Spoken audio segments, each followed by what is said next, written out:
Now, what I'd like to give you is what I think are the 5 major pieces to the life puzzle. 5 major pieces to the life puzzle. If we can study each of the pieces and then put it all together, the chances of it running well are just a lot better. Mr. Shope gave me a simple formula when I first met him, and let me give it to you. He said there's usually about a half dozen things makes 80% of the difference.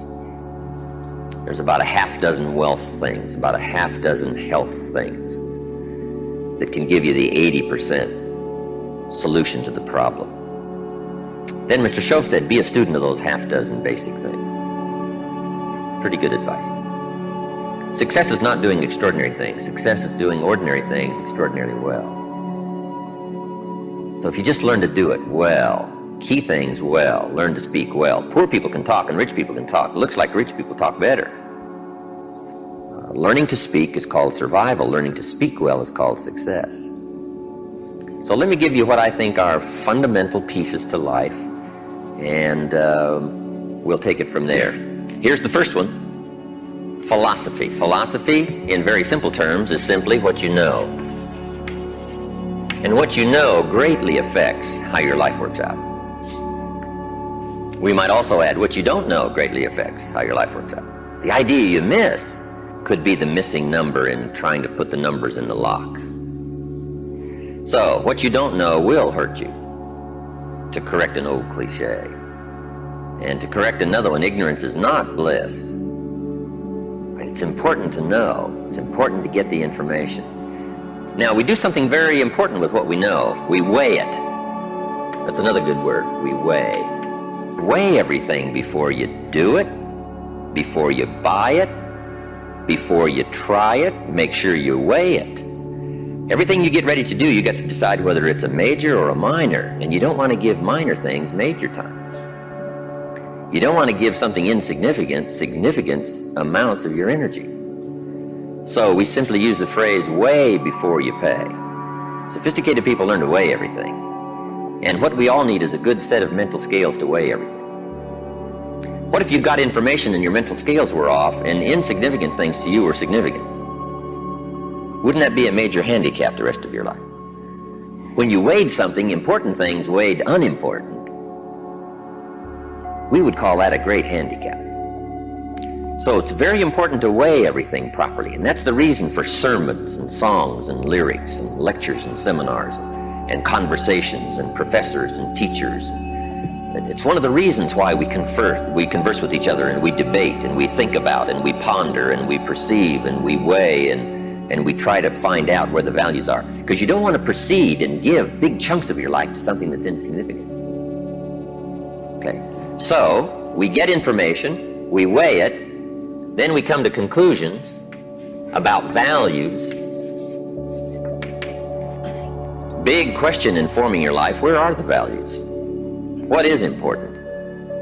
What should weigh heavy on my mind and I should give it significant time and significant energy and significant money? Shope said to me, poor thinking habits keeps most people poor. Not poor working habits. Most people work hard, but they don't think hard. They don't use their mind to really try to perceive where the values are so that they don't waste any time. It's easy to spend big chunks of your life on insignificant things. It's one of the major pieces of the life puzzle. What you think about, knowledge, how you weigh it, the conclusions you come to, the values you perceive, thinking. If you really want to help somebody change their life, you have to start changing their mind, change their philosophy, change how they think. Somebody says, well, just motivation, that'll do. And the answer is no, motivation won't do it. If a guy's an idiot and you motivate him, you got a motivated idiot. Right? Say, no, that's not what it takes. Now, it's very easy to make errors in judgment. Errors in judgment.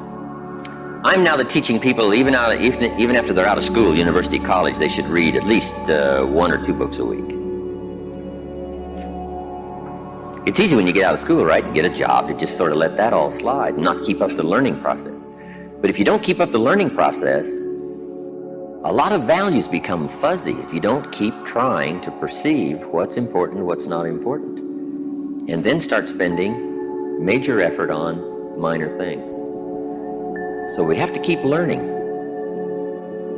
What if a guy spent his book money on donuts? Right? We would call him greatly deprived mentally. In 10 years, the guy's bought 2 tons of donuts and only 2 books, right? Mostly with pictures, right? And he wonders why his life isn't working well. Reason. After he got out of school, he didn't keep up the flow of ideas that can help to refine your business and help to refine your decisions and help you come to better conclusions. You've got to keep up the learning curve, even after you're out of school, to make sure that you're not making errors in judgment. The reason why most people wind up average at age 40 instead of rich is simply an error in judgment about what to do with your money. What would you suggest a 15-year-old start as a plan to do with their money so that by 40 they're rich instead of average? You got to have a good plan, right?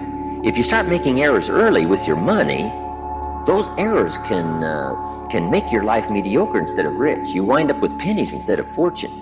And you wind up with crumbs instead of a feast, simply because early you made errors on what to do with your money. The guy says, well, it's only $10. So what does it matter what I do with it? And the answer is, that's when it really matters, is when you don't have much. The guy says, oh, if I had a fortune, I'd really take good care of it, but I've only got a paycheck, so I don't know where it goes. We call those great errors in judgment. It's so important to make sure you've got a good plan when the amounts are small.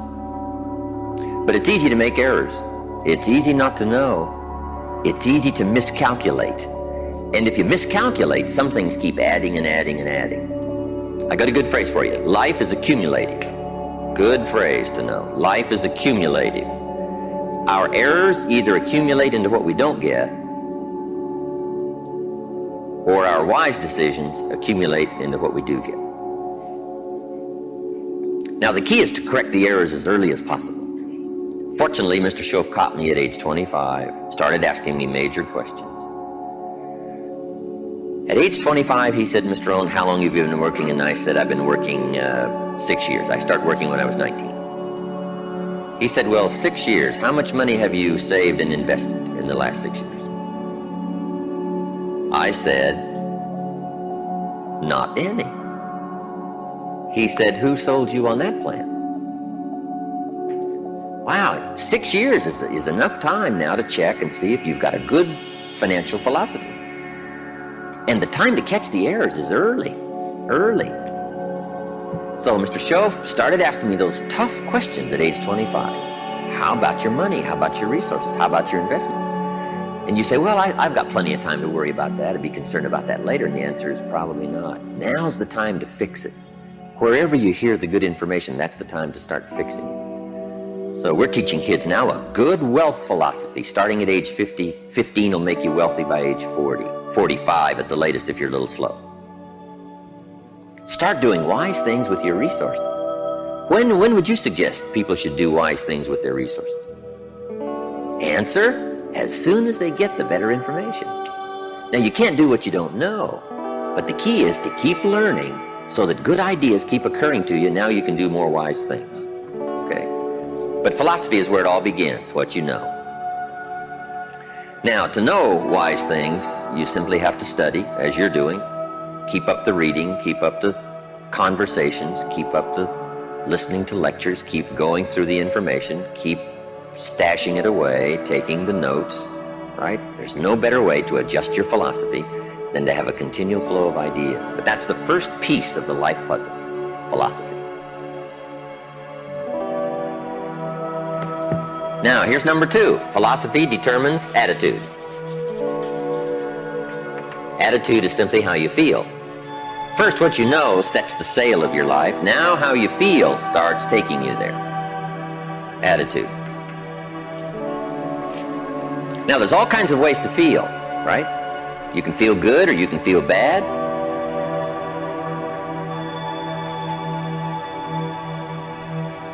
Here's one attitude. If this is all they pay, I'm not coming early and I'm not staying late on the job. That's an attitude, right? If this is all they pay, I don't come early and I don't stay late. Now, do you suppose that attitude, if you carried it through the rest of your life, do you suppose that attitude would greatly affect your life as the years unfold? The answer is overwhelmingly Of course. Here's another attitude. No matter what they pay, I always come early and I always stay late to invest in my own future. Isn't that fascinating?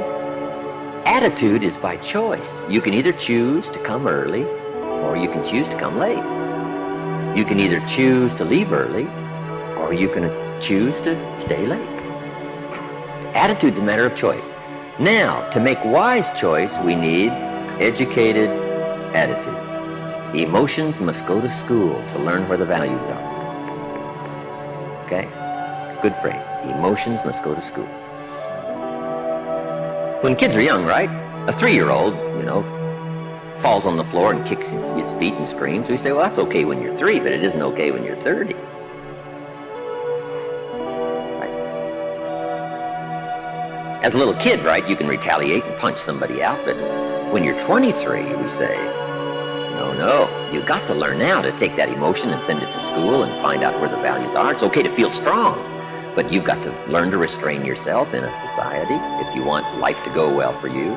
So attitudes now become a matter of educated choice. Educated choice. But how we feel is going to greatly determine how our life works out. Now, it's how you feel about a variety of things. Let me give you that list. Number 1, it's how you feel about the past. Now, when you're young, you haven't got that much past to feel about, but I'm sure you've had some ups and downs. You've had some wins and losses. So part of our attitude is based on how we feel about the past. Some people are still carrying the burdens of the past. They're affected by some difficulties, some losses, whatever. They're carrying it around like a burden. Instead of using the past as a school, they're using it as a threat to their life. So part of it is solving the attitude about the past, how you feel about it. Number 2, it's how you feel about the future. Facing the future, very important, key part of our life. Now, there's 2 ways to face the future. Here they are. 1, anticipation. It's one way to face the future, anticipation. Here's the other way, apprehension. Now, most people face the future with apprehension, primarily because they bought somebody else's view. They don't have their own future well designed. So in the absence of having your own future well designed, you have a tendency to be persuaded to buy somebody else's future. Here's what's going to happen, here's what's going to happen. Boy, it's easy to let your days be clouded by all of that. So some days, somewhere along the line, you've got to start settling for sure how you feel about the future. And how you feel about it greatly determines what you do. If you don't feel good about the future by having goals set, you take what we call uncertain steps. It's difficult to be confident about the day if you don't have your future well designed. So here's one of the keys to do about your future. Set goals, write them down, design the future. Where do you want to go? What do you want to do? What do you want to be? What do you want to see? What do you want to have? What do you want to share? Even if it all changes 12 months from now, the key is to start making a list now. The cities you want to visit, the people you'd like to meet, your health goals, your investment goals, all that stuff. Start writing it, putting it in a journal somewhere. And let it all change as time unfolds. Something that you think is very important right now, 2 years from now, you'll say, that was kind of foolish. How come I thought that was so important, right? Because you'll grow beyond that. But right now it's important to get as clear a picture as you can of the future. Set your dreams, set your goals. Because it's important. How the day goes is greatly determined by your confidence about the future. Now here's another attitude. It's how you feel about each other. It's how you feel about society and the community and the country. It's very important. It's not that difficult to be a cynic. And cynicism greatly influences how your life works out. But it's also important to understand that if you want to do well, it takes all of us to help each of us. Good phrase. It takes all of us to help each of us do well. You can't succeed by yourself. It's hard to find a rich hermit. You can't succeed by yourself. You need a market. You need a society. We need each other's ideas. We need each other's collective ideas. Collective participation in the marketplace, society. Okay. So how we feel about each other, very important. Now here's the big one. It's how you feel about yourself. How you feel about yourself. Self-esteem, understanding your own value. Boy, if new discovery starts to unfold for you, that you've got the brains, you've got the talent, all you need is instruction, all you need is some coaching, all you need is some help, all you need is some advice, some experience. If you're headed down the wrong road, hopefully somebody's already been down that road where the bridge is out. And they come back saying, don't go this way anymore, the bridge is out. So we take somebody else's advice and we say, wow, I'm glad you came along, I'm heading down this road. So learning from other people's experiences, picking up all the ideas so that we can feel good about ourselves. Now, self-esteem primarily comes from engaging in the disciplines that lead to value. Self-esteem comes from engaging in the disciplines that lead to value. We don't lack potential, but to bring value from potential, we need the disciplines. Now, one of the major things that makes us not feel good about ourselves is not engaging in the disciplines. If you keep letting yourself off the hook, or just ho-humming it and letting it all slide, then you don't feel good about yourself. Best is the ant philosophy, right? To feel good about yourself, do your best. Gather all you can during the summer. We call that the ant philosophy. Ants don't settle for half. They go for all. All you possibly can. Do the best you can. It's the greatest lift of self-esteem is doing the best you can.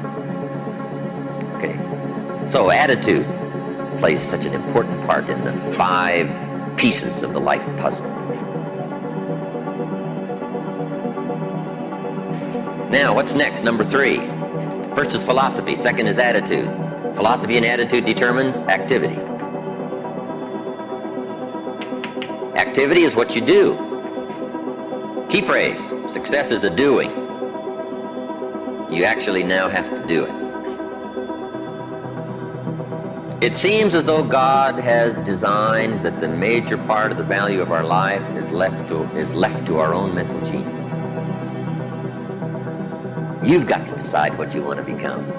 Then you simply have to go do it, engaging in the disciplines. Now, the activity part is so important.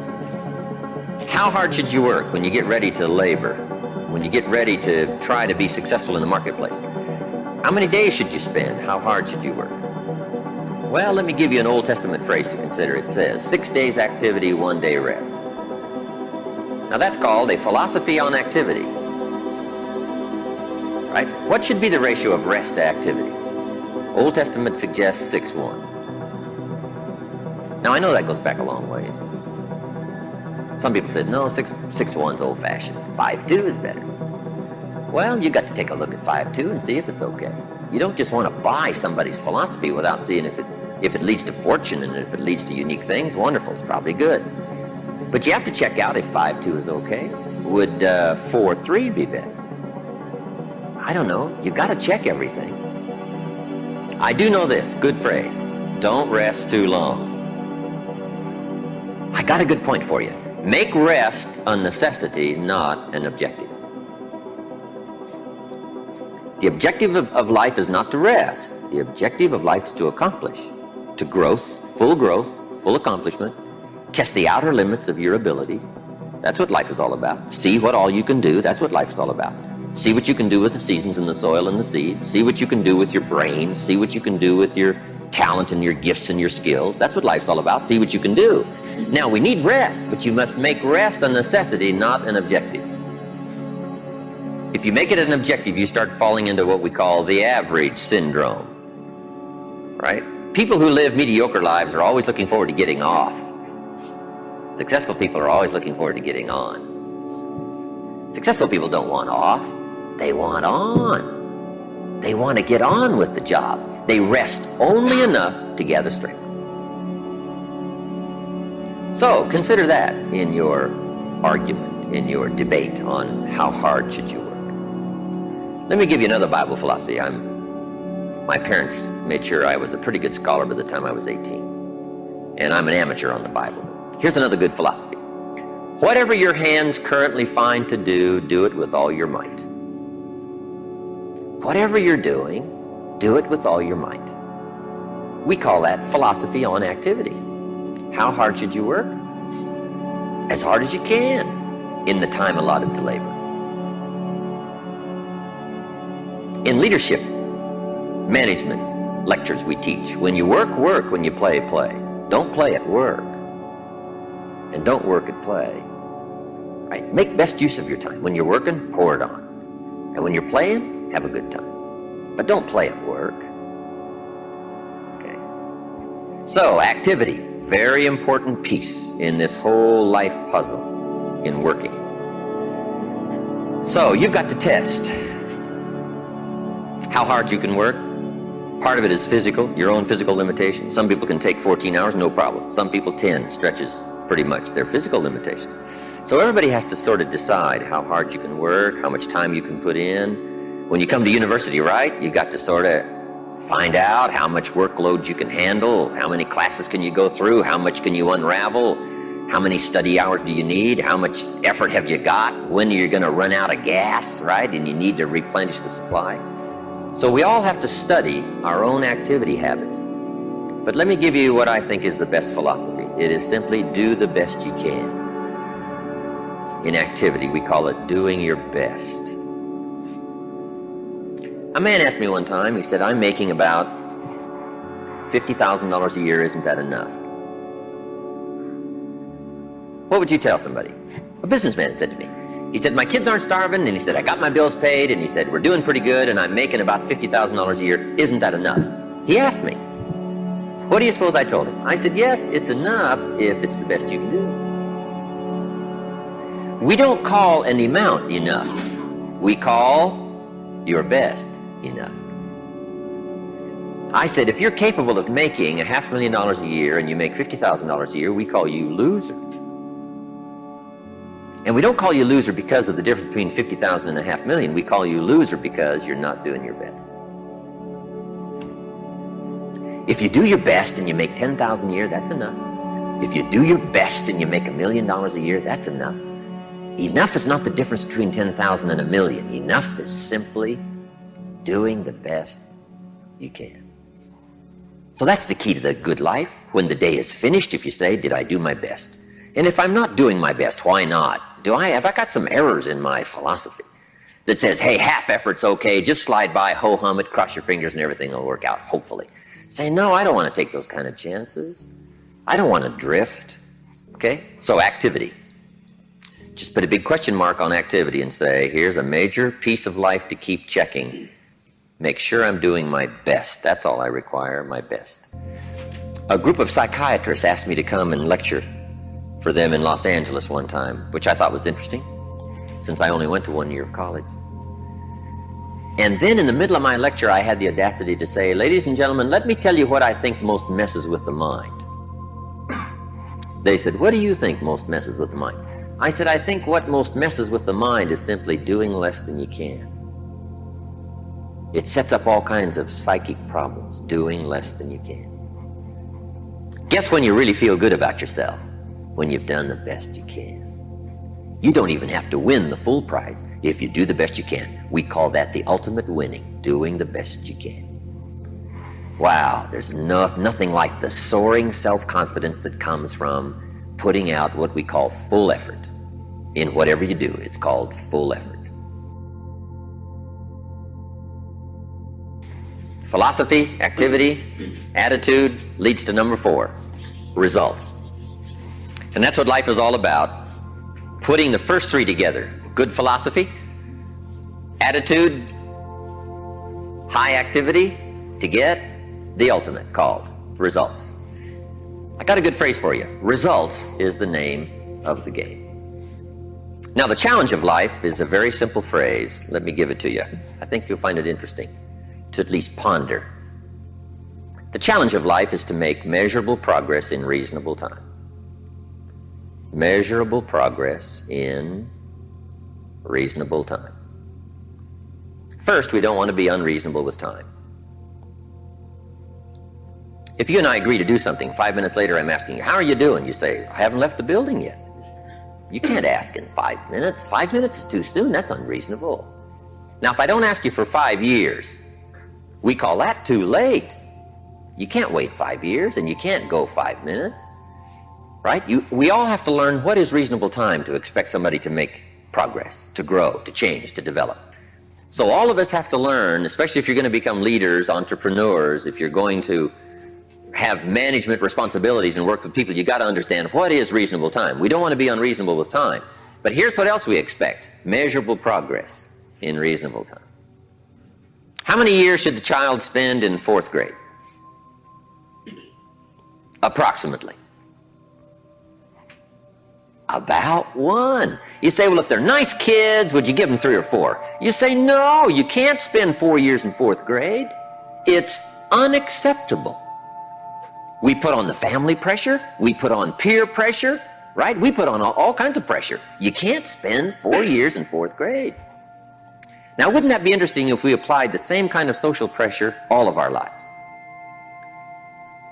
What would be acceptable to society for wise investments to have been made by age 30 so that you can really properly take care of yourself and your family?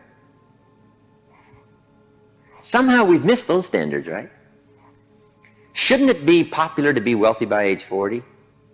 And shouldn't we look at somebody who by age 45 is not at least financially independent saying, where have you been? Tibet? Or Bangladesh you probably have spent. You mean you've been here all this time? Right? Shouldn't we make it a bit unacceptable not to be well off in what we call reasonable time? But what if a guy spent his potential fortune on non-essentials from age 15 to age 45? Shouldn't we call that unacceptable? Shouldn't teenagers ask their parents, how come we're not rich? We live in a rich country. This is America. Aren't those good questions? How about the wisdom of a good plan versus a poor plan? What if a man was a farmer and he ate his seed corn? Instead of planting it, he ate it. Wouldn't we make arrangements to go get his children? And say, the kids aren't safe. The man's insane. He eats his seed corn. He doesn't plant it. Wow. I just offer that as kind of an interesting question. If we make such pressure demands for 4th grade, why shouldn't we make those same pressure demands for the rest of life? Interesting question, right? Good debatable question. Now, part of it is society eases back on us as far as ongoing demand of results. But here's what I'd ask you to do. Make the demands on yourself. I'm asking you not to let yourself off the hook. Society will let you get by with far less than you want to be. When you get out of university, how many books will the community demand that you read every month? Approximately. About none. So if you're going to do the extra reading, guess what? You've got to develop that philosophy and put that pressure on yourself. But what I'm asking you to do is take a good look at results. Now, another reason why we look at results at age 25, results at age 30 on a wide variety of things, health and wealth and culture and sophistication and lifestyle and uniqueness. We keep checking all those results. Here's why. To see if there's any errors in activity. Guess how easy it is to make errors in activity? It's easy. We teach in our leadership series, don't mistake movement for achievement. Boy, sometimes it's easy to be faked out by being busy. Guy's busy 10 hours a day, but he's going in figure eights. The guy's not making progress. He's stalled, but he's busy. And he thinks being busy is going to do it. Say, no, you got to be busy doing the right things. So maybe you need activity fixed. Maybe you need attitude fixed. Who knows? The guy who says, since they don't pay well, I come late and leave early. We say, John, that's going to affect you all your life. And you've probably got the results to show it. Or maybe we need a correction of philosophy. That's why we check results. Now, here's the last piece in the life puzzle. It's called lifestyle. Lifestyle is simply how you choose to live. We call lifestyle the genius of living well, Now, here's what's exciting about lifestyle. As a subject of one of the major pieces of the life puzzle, all of us can choose, especially in this country, all of us can choose how we wish to live. Guess what you can get from your money? Joy or animosity? However you wish to live. A father takes a $10 bill and wads it up and throws it at his son and says, if you need the darn stuff that bad, take it. We call it money without style. The father's got the money, but he doesn't have the style. He studied economics, but he didn't study happiness. So let me give you the phrase. Happiness is an art, not an accident. Some people have figured out things economically, but they haven't figured out lifestyle to live well.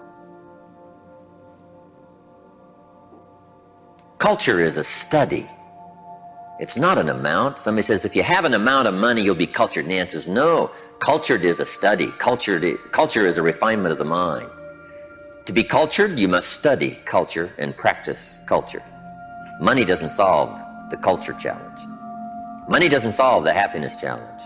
To be happy, you got to study and practice happiness. And Mr. Shove taught me all the simple ways to get joy from substance.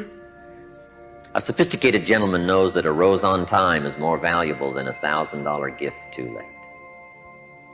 It's not the amount that counts, it's the genius that counts. It's the ideas that count. So here's what I'm challenging you to do. How to be happy with what you've got while you pursue what you want. And I'll give you time to make a note of that phrase because I think it's so important to wrap it up. How to be happy with what you've got while you pursue what you want.